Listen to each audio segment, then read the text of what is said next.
O que parecia um roteiro de ficção científica tornou-se o nosso cotidiano.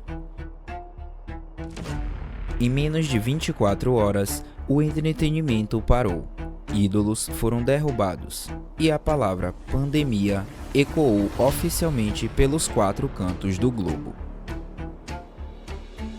Enquanto comboios militares cruzavam o silêncio da Europa, o Brasil dividia-se entre o aviso das janelas e o discurso da negação.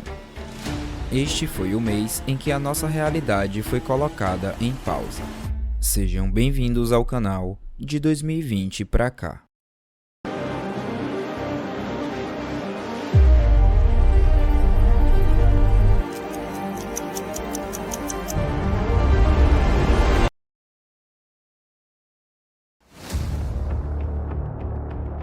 (11 de março de 2020). Enquanto o sol nascia em Genebra, a Organização Mundial da Saúde preparava as palavras que ninguém queria ouvir. Naquela quarta-feira, a Covid-19 deixou de ser um surto regional para ser oficialmente classificada como uma pandemia. O diretor-geral Tedros Adhanom não estava apenas mudando uma nomenclatura técnica. Ele estava assinando o atestado de que o vírus havia vencido as fronteiras humanas.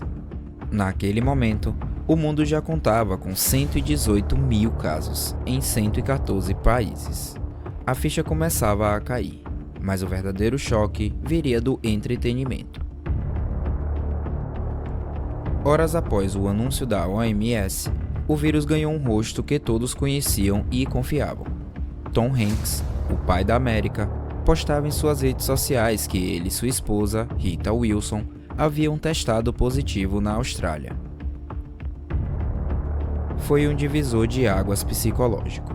Se o homem mais amável de Hollywood, cercado pela melhor proteção que o dinheiro poderia comprar, estava infectado, ninguém mais estava seguro. O vírus deixava de ser uma estatística fria para se tornar uma realidade pessoal na sala de estar de cada família.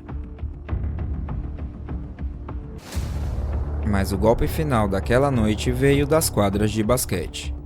Em Oklahoma City, segundos antes do início da partida entre Utah Jazz e Thunder, os árbitros interromperam tudo. O pivô Rudy Gobert havia testado positivo. O mesmo jogador que, dias antes, havia brincado com o perigo ao tocar em todos os microfones de uma coletiva. A NBA, a liga mais poderosa do mundo, anunciou a suspensão imediata da temporada. O silêncio que tomou conta da arena naquele momento ecoou por todo o planeta. O entretenimento havia morrido. As luzes estavam se apagando. O mundo, finalmente, havia parado.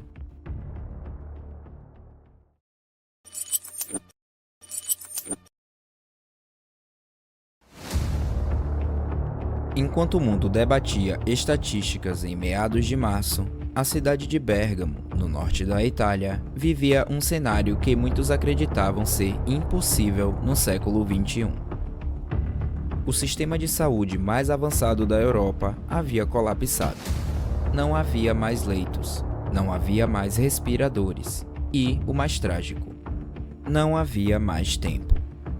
Bérgamo tornou-se uma cidade em estado de choque, onde o único som que quebrava o silêncio absoluto do lockdown era o das sirenes das ambulâncias, que cruzavam as ruas a cada 5 minutos. Mas o pior ainda estava por vir. Na noite de 18 de março de 2020, o mundo parou diante de um vídeo gravado por um morador da janela de seu apartamento. Uma longa coluna de caminhões militares cruzava o centro histórico de Bérgamo, sob a luz amarela dos postes. O exército não estava lá para patrulhar as ruas, mas para cumprir a tarefa mais lúgubre daquela guerra invisível: transportar caixões. Os crematórios da cidade haviam atingido sua capacidade máxima, e os cemitérios não tinham mais espaço. Aqueles caminhões levavam os corpos para serem cremados em outras regiões. Naquela noite, a ficha do mundo caiu. A Covid-19 não era mais uma possibilidade. era uma sentença de morte coletiva. O que tornava Bérgamo o epicentro do trauma mundial não era apenas o número de mortos, mas a solidão do fim. Pela primeira vez na história moderna, milhares de pessoas morriam sem o toque de um familiar, sem um velório e sem uma despedida. Médicos e enfermeiras tornaram-se os únicos mensageiros entre a vida e a morte, segurando tablets para que filhos e netos pudessem dizer o último adeus através de uma tela de vidro. Bérgamo foi o aviso final para o resto do planeta. O isolamento não era apenas para evitar a doença, era para evitar o colapso da humanidade diante da morte.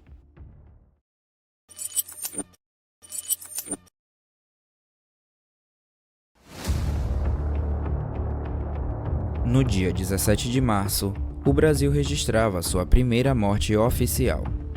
Mas os detalhes desse óbito escancaram logo de início a ferida social do país.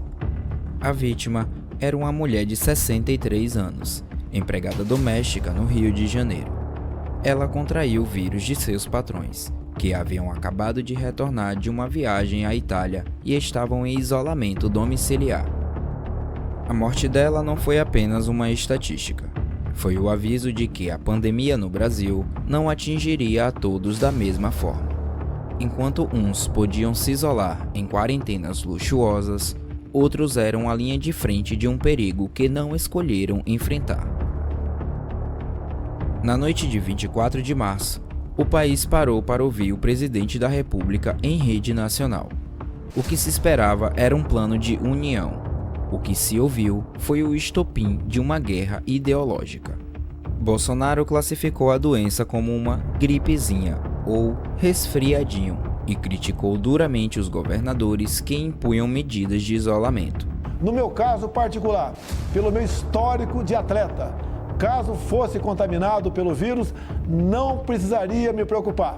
Nada sentiria ou seria, quando muito, acometido de uma gripezinha ou resfriadinho, como bem disse aquele conhecido médico daquela conhecida televisão. A reação foi imediata e sonora.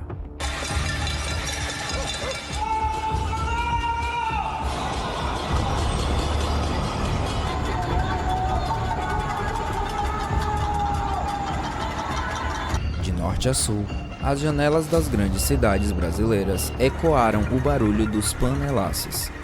Era o som de um país rachado entre o medo do vírus e o medo do colapso econômico, entre o discurso oficial e a realidade dos hospitais que começavam a lotar. Dentro do governo, o clima era de insurgência. De um lado, o Ministério da Saúde, liderado por Luiz Henrique Mandetta, ganhava popularidade ao defender o isolamento e as recomendações da OMS. Do outro, o núcleo duro do Planalto pressionava pela reabertura total. O Brasil tornou-se um dos poucos países do mundo onde o governo federal e as autoridades de saúde falavam línguas opostas em meio a uma crise global. Nas ruas, o movimento Fique em Casa ganhava força, mas a dúvida já havia sido semeada. O inimigo era o vírus ou as medidas para contê-lo?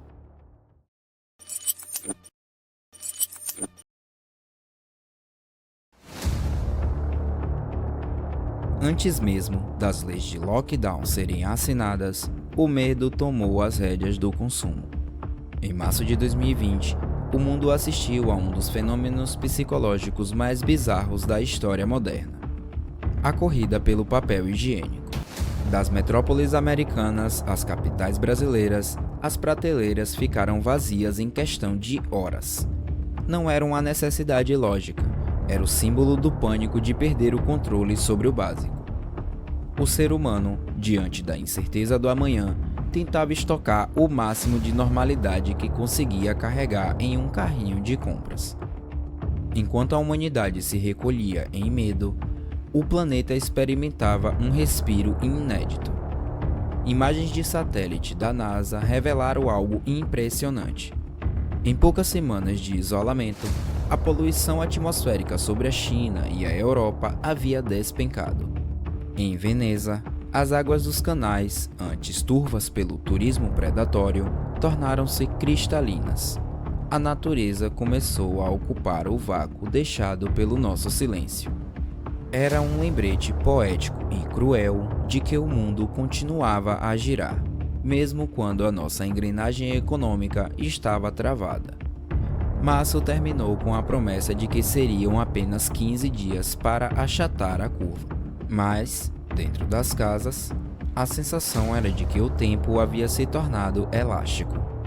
O mundo que deixamos para trás em fevereiro não existia mais, e o que viria pela frente ainda era um borrão de incerteza.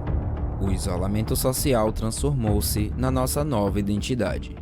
Estávamos sozinhos, mas pela primeira vez compartilhávamos o mesmo medo global. O tabuleiro estava montado para o mês mais longo da história. No próximo episódio, abril. O mês em que as máscaras caíram e a crise se tornou profunda. Se você achou este conteúdo interessante, por favor, inscreva-se no canal, deixe o seu like e clique no botão de hypar para ajudar este novo canal a crescer. Muito obrigado.